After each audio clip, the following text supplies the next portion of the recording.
তো 10 লাখ টাকা দিয়ে দো, আর নাইলে আমরা এই জন্য ইয়ে করে এই ভাতা, যে ভাতা আমরা পাইতাম, এই ভাতা এই জন্য আবার আমাদের দিয়ে দেয়।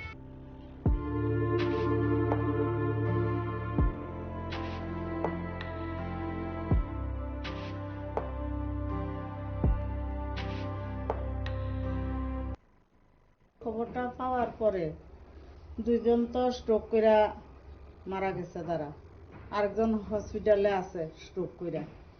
তারপরে আমরা যে সময় 50 টাকা পাইতাম, তখন আমরারে বোনাসটা আমরারে 150 টাকা দিত। কিন্তু এর থেকে আমরা অল্প অল্প করে বাড়তে বাড়তে অত বছর ধরে যায়। কিন্তু আজকে 3 বছর ধরে এমন চলছে, কোনো জায়গা দেয়, কোনো জায়গা দেয় না, এরকমই চলছে, মানে বোনাসটা দেয় না আর কি। তাহলে অনেক জায়গা একই নিয়ম, কি এক এক জায়গা কি এক এক রকম হয়নি, একখানে দিব সরকারের নিয়ম, আর একখানে ইও নাই। এটা এরকম তো শুনছি না কোনো সময়, কত বছর ধরে শুনছি না, মানে এখন নতুন করে শুনতে আছি আর কি। মানে এবার তো এখনের যে আমরা এই জিনিসটা আমরা কিভাবে আমরা এটা পাইতে, সব জায়গাত পাইছে, কিন্তু অনেক জায়গাত পাইছে, অনেক জায়গাত পাইছে না বোনাসটা। কেউ পাইছে 2200 টাকা, কেউ পাইছে না, কয় আপনারা আইছে না। আমরা হসপিটালে যেয়ে জিজ্ঞেস করলে কেশিয়ারে কয় আইছে না। সেটাকেই খুশি আনন্দ করি আমরা, গ্রামে গ্রামে ঘুরছি, দেখছি, শুনছি, আনন্দ শুনছি, কিন্তু শরীর তো আছে তখন পারছি, তখন তো পারি না, একদম নিজের যৌতুক দেখাই।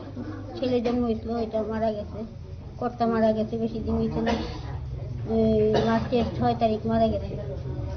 ওখানে তো আমার মন মর্জি কিরকম হয়ে গেছে, নিজেরটা নিজে ইয়ে করতে পারি না। আমার এমন কেউ নাই যেমন ওখানে নিজের কিচ্ছু বুদ্ধি বিষয় কিচ্ছু পাই না। আমরা যাতে রক্ষা পেতে পারি, আমার তো এখন একদম শূন্য, কিভাবে আমি দাঁড়াই, নিজে চলতে পারি না একদম। আমরা সবকিছু করুন, আমার গেছি ঘর আমরা বয়া গেছে 3 ঘন্টা বইয়া কয়া ঠিক আছে, আপনারা সব পাইবেন, খবর পাইবেন। এর মধ্যে যা কতদিন প্রায় মাসখানেক গড়িয়ে গেছে, এখন পর্যন্ত আমরা কোনো খবরও পাইছি না, রিপোর্টও পাইছি না। আর তারারও তো সব লারিপ চোরা দিয়ে সব বাগাই দিছে, আমরা 3 জন ধরে নিছে, নিয়ে এসব কথা কইছে। 17 তারিখ আমরা ওয়ার্কিং রিপোর্ট জমা দিতে গেছি, তখন আমরা কইছে ওয়ার্কিং রিপোর্ট আর রাখতো না তারা, আমরা কাজটা গেছে গা, কাজটা যে গেছে গা দেখে আমরা না জানা এটা নিয়ে গেছে গা। যখন জিজ্ঞাসি তখন কইছে আপনারা রিপোর্ট জমা দিয়ে গেছেন, পরে এই কাগজটা আইছে 20 তারিখ, তো কাগজটা দিতে চাইতেছে। আমরা কইছি আমরা কাগজ কেউ নিতাম না, আমরা গেছি অনেকজন, কোয়াইট থেকে লোক গেছে। এরপরে আমরা SDM ওর কাছে ডেপুটেশন দিছি, তাইলে এই কাগজটার সব কথা আমরা পয়রা শুনাইছে। কইছে আমার কিছু করার নাই, এখানে আপনারা একটা রাস্তা দেখাই দিই, আমি ডাইরেক্টর অফিসে যান, গিয়া কথাবার্তা কোন।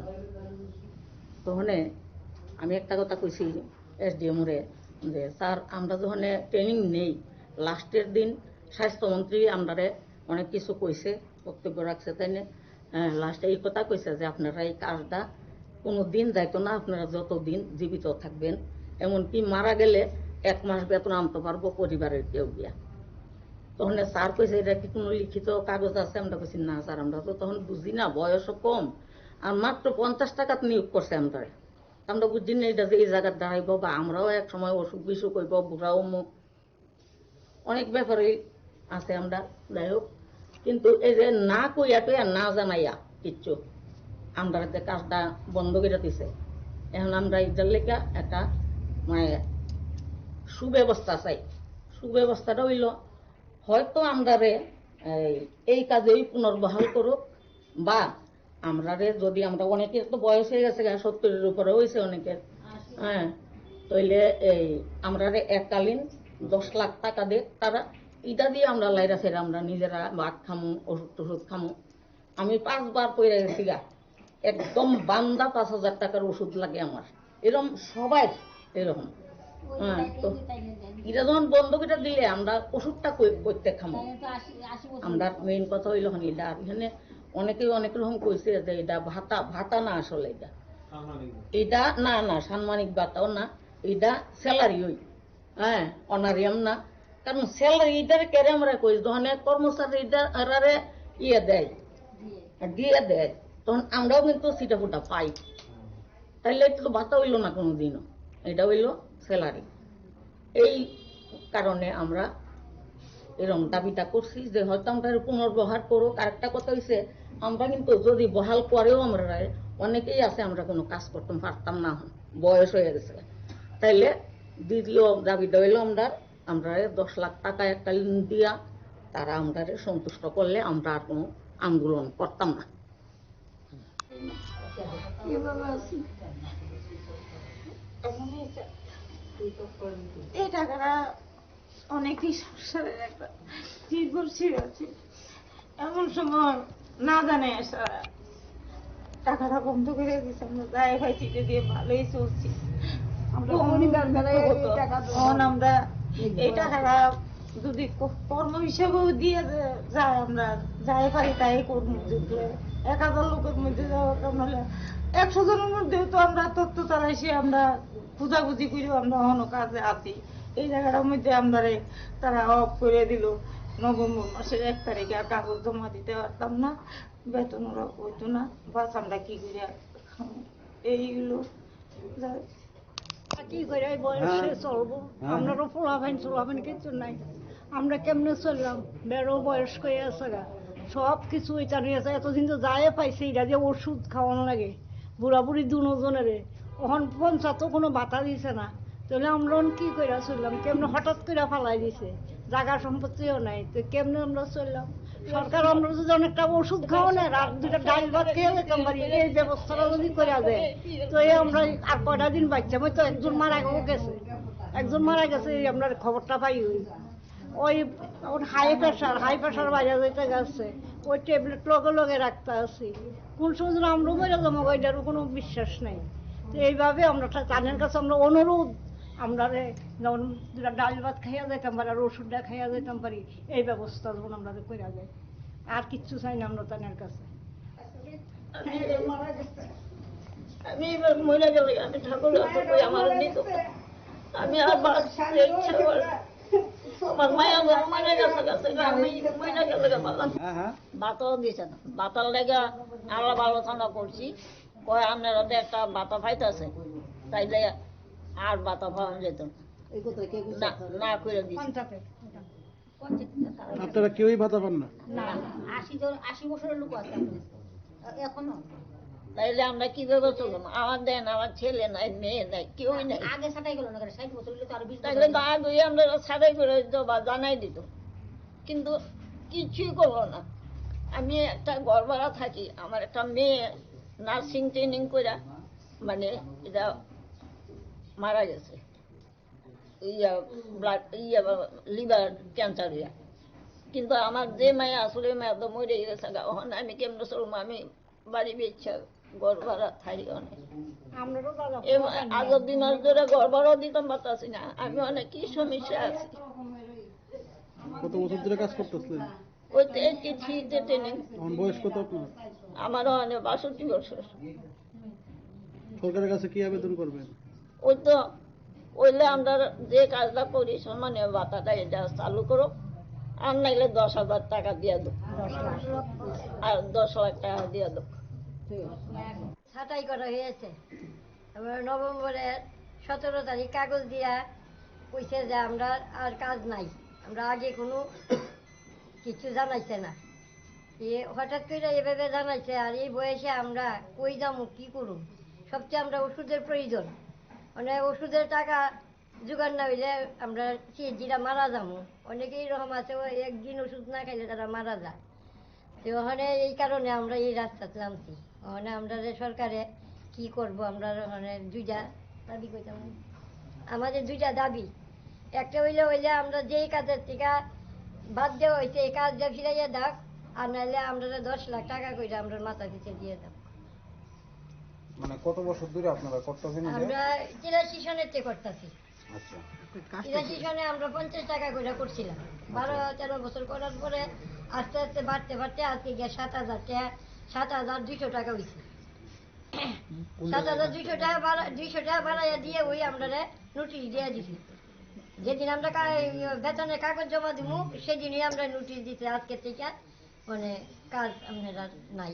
কি কারণে আমরা 60 বছর হইছে, কিন্তু 60 বছর তো আমরা কোনো কথা ছিল না। আমরা সিএনজি 90, 95, 85 বয়সেও মারা গেছে, তখনও তারা কাজ বহাল থেকে মারা গেছে, তখন 60 বছর আসছিল না, এখন 60 বছর ওই তারার কাছে আছে। আমাদের কাজটা ছিল পাড়ায় পাড়ায় যাওয়া, ওষুধ দেওয়া, তারপরে গর্ভবতী দেখা, ডেলিভারির কোনো অসুবিধা হইলে ওই হসপিটালে লইয়া যাওয়া। কতজন এমন আছে? হাজাই 730 জন। এই বিষয়ে মুখ্যমন্ত্রীর সাথে দেখা করছেন? মুখ্যমন্ত্রীর কাছে 17 তারিখ কোয়ার্টারে কাগজ দিছি। এরপরে আরেকদিন গেছি, আমরা কয়েকজন মানুষ গেছিলাম দেখে আমরা তারাইয়া দিয়া সবাই আমরা 3 জনের থানার তুইয়া গেছে ওসির কাছে। ওসি আমরা কিতা বুঝাইব, ওসি মোবাইল লিয়া কিতা করছে করিয়া টুলে সেটা কতক্ষণ পরে আমরা আপনারা বাদ জানি। এরপরে আমরা গেলাম আবার সেক্রেটারি অফিসে, সেক্রেটারি অফিসে গিয়ে কাগজ জমা দিয়ে এসেছি। ইহানো কোনো খবর নাই। আরেকদিন গেছি না, প্রথম দিন গেছি কইছে কাগজ আনলেন, নিজে হইতো না। আরেকদিন গেছি কাগজ লইয়া জমা দিলাম। এরপরে আমরা ফোন করব, ফোন করছে না, 10-12 দিন পরে আবার গেছি, কইছে না সময় হয়েছে না, সময় হইলে ফোন করবো। আর মুখ্যমন্ত্রীর সঙ্গে দেখা করার কোনো ক্ষমতাই পাইছি না। এখন আবারও কি যাইবেন মুখ্যমন্ত্রীর বাসভবনে? মুখ্যমন্ত্রী বাসভবনে যাও না তো ইচ্ছে, তাদের সঙ্গে তো মানে কথা কইলে কি কয় এটা জানতাম, তাই না? আমরা যে এই বয়সে যে এই সময় আমরা বিদায় করলো, আমরা কই যামু? এই বয়সে তো কাজও করতে পারতাম না, কিচ্ছুই করতে পারতাম না। তাহলে আমরা মানে কি করতাম? তাহলে তাই আমরা রেখা দুঃখ আমরা রাস্তা আমরা খাওয়ান দিব, আমরা তো রাস্তা কামাইছি। এখন এই অসুবিধা নিয়ে তো আপনারা ওই যে মুখ্যমন্ত্রী সমীপে হয় প্রত্যেক সপ্তাহে, ওইখানে কি আপনারা দেখা করছেন? ওইখানে আমরা খোঁজ করছি, তারা কইছে যে এটা ঠিক নাই, আমরা ডেট দিতাম পারতাম না, কবে হইব, যে হঠাৎ কইরা হয় সিকিউরিটি তারা কইয়া দিল। আমরা এটা হলো যখন আমাদেরকে নিয়োগ করা হয় তৎকালীন সরকারে যারা ছিলেন পঞ্চায়েত থেকে আমাদেরকে নিয়োগ করে, আমরা হাসপাতালে 3 মাসের ট্রেনিং হয়, দিল্লি থেকে ওষুধ আসে, এগুলি আমরা সাধারণ মানুষের কাছে বিলি করি। মানুষও খুব উপকৃত হয়েছে। আমরা বিভিন্ন রোগ, আন্তরিক রোগ, টিবি রোগ, পালস পোলিও, তারপরে গর্ভবতী মায়েদেরকে আমরা তখন অন্য লোক ছিল না, সেন্টারে নিয়োগ করা, আমরা হাসপাতালে নিয়ে ওই জন্ম নিয়ন্ত্রণ করা, এটার আমরা অনেক কাজ করেছি। এখনো ওষুধ নিয়ে উপস্বাস্থ্য কেন্দ্র থেকে ওষুধ নিয়ে আমরা গ্রামের কাজগুলি, স্বাস্থ্য সেবক সেবিকা যারা আমরা আছি তারা আমরা কাজ করছি সবাই। হঠাৎ করে আমাদের সাথে কোনো আলোচনা নাই। নভেম্বরের আমাদের 3 তারিখের একটা পত্রিকা পাই, আমরা 730 জন আসি মোট সারা ত্রিপুরা রাজ্যে মরে ধরে। এখন আমরা আমাদেরকে 1 তারিখ নভেম্বরের 1 তারিখ থেকে ছাঁটাই প্রস্তাব করে দিচ্ছি, এটা আমাদের অর্ডার কপি এখানে আছে। এখন তো আমরা সবাই বয়স্ক হয়ে গেছি, মায়েদের সংখ্যা বেশি, আমরা 3000-এর উপরে ছিলাম, এখন আমরা 730 জন ইয়া করছি। এই বাকি দিনগুলি যাতে আমাদেরকে কাজে বহাল রাখা, আমাদেরকে ছাঁটাই না করে কাজে বহাল রাখা, এবং আমাদের যে 10 লাখ টাকা করে আমরা চেয়েছিলাম বর্তমান সরকারের কাছে, এটা দিয়ে আমাদেরকে বিদায় করা হোক, নইলে আমাদেরকে পুনরায় কাজে বহাল রাখা হোক। না না, পেনশনের ব্যবস্থা নেই। তৎকালীন আমরা তখন তো মোবাইলও ছিল না, আমাদের তৎকালীন সময় একজন রাজ্যপাল ছিল, মনেও নাই, উনিও বলেছেন আপনারা মরণোত্তর ভাতা পেয়ে যাবেন, সাম্মানিক ভাতা, এই ভাতা আপনারা পাইবেন, চিন্তা করবেন না, আপনারা গরিব মানুষ, এটা পেয়ে যাবেন। আর এসডিএম যারা আমাদেরকে ট্রেনিং দিচ্ছে তাদেরও এই কথাই কইছে, কিন্তু আমাদের কাছে কোনো লিখিত কোনো প্রমাণপত্র নেই। আপনি কত বছর ধরে? আমি যখন 83-তে আমরা কাজে অংশগ্রহণ